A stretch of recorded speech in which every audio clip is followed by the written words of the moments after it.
حضرت محترم جام رضی اللہ تعالیٰ عنہ کیا کیے کہ وہ کاسے کے پیالے کو پلٹ دیتے ہیں.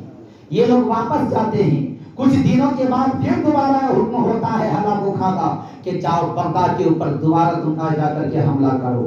پھر دوبارہ جب وہ لوگ آتے ہیں، اس بیچ میں مسلمانوں کو موقع تھا سنبھلنے کا، اپنے گناہوں سے توبہ کرنے کا، اپنے پاپ سے پراشچت کرنے کا. لیکن واہ رے مسلمان واہ، جب تمہارے اوپر مصیبت آئے، جب تمہارے اوپر مصیبتوں کا پہاڑ ٹوٹنے لگے، جب تمہاری جان پہ خطرہ منڈرانے لگے، جب تمہارا مال تباہ و بربادی کی راہ پر آنے لگے، تب تمہیں اللہ کا ولی نظر آتا ہے، جب تمہیں اللہ نظر آتا ہے، جب تمہیں اللہ کی عبادت نظر آتی ہے. لیکن جیسے ہی وہ بلائیں ٹل جاتی ہے تم اللہ کو بھی بھول جاتے ہو، اللہ کے محبوبین کو بھی بھول جاتے ہو. یہ کیسی بغاوت ہے، یہ کیسے چہرے کو پھیرنا ہے.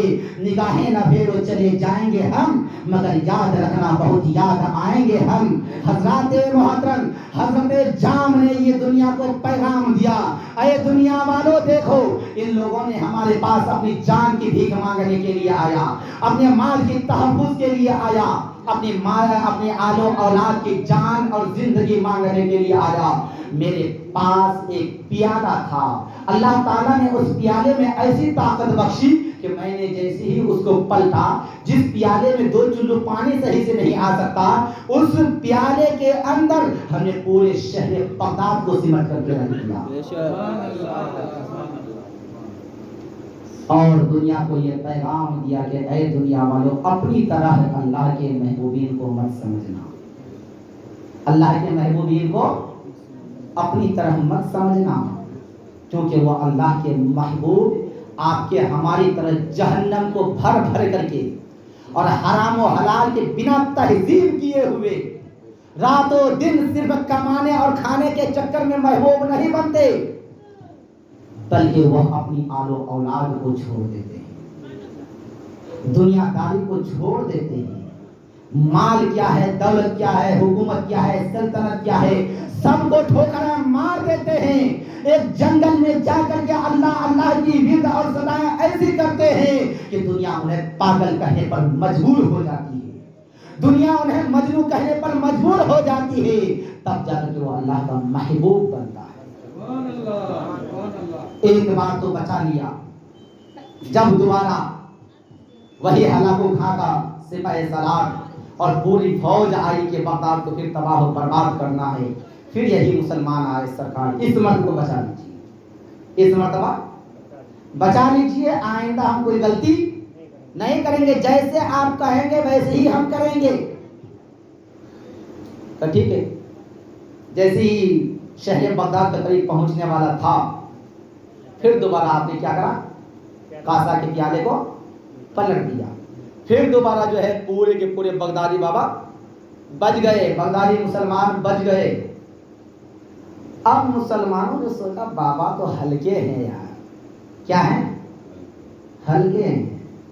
اللہ بابا کی بات مانتے ہیں اور بابا ہماری بات مانتے ہیں.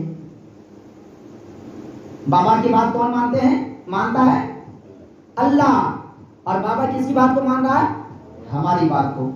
تو کام تو ہو گیا، تو پھر جو ہے نماز سے کیا مطلب ہے، روزے سے کیا مطلب ہے، توبہ کرنے کی کیا ضرورت ہے، گناہ پہ گناہ، پاپ پہ پاپ کرتے جا.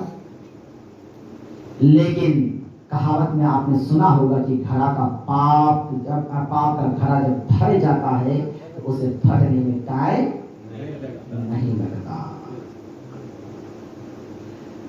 جب دوسری بار جب واپس گئے ہلاکو خاں کو یہ خبر دی گئی، ہلاکو خاں بادشاہ نے کہا چلو اس مرتبہ جنگ کی تیاری کرو، اس مرتبہ میں خود سپہ سالاری کروں گا، میں خود بغداد پہ چڑھائی کروں گا اور میں خود بغداد کو مٹاؤں گا.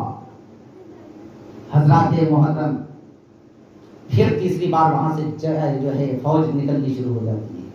جب فوج بغداد کے قریب آتا ہے، پھر دوبارہ یہ بھولے بھالے مسلمان پھر جان کی بارگاہ میں جاتے ہیں، سرکار بچا لیجیے، اس مرتبہ بچا لیجیے، اس مرتبہ کے بعد کوئی غلطی گناہ نہیں کروں گا.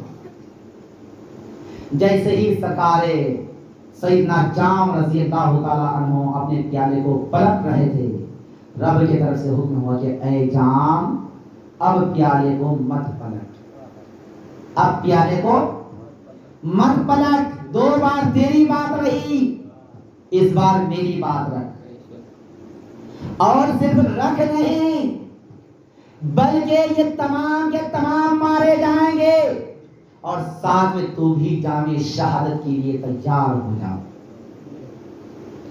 جام شہادت کے لیے تیار ہو جاؤ۔ ہلاکو خاں آئے، تمام مسلمانوں کو قتل عام کیا، اور حضرت جام رضی اللہ تعالیٰ عنہ کو بھی جام شہادت کی ملی۔ کن کی وجہ سے؟ ہم جیسے گنہگار قوم کی وجہ سے۔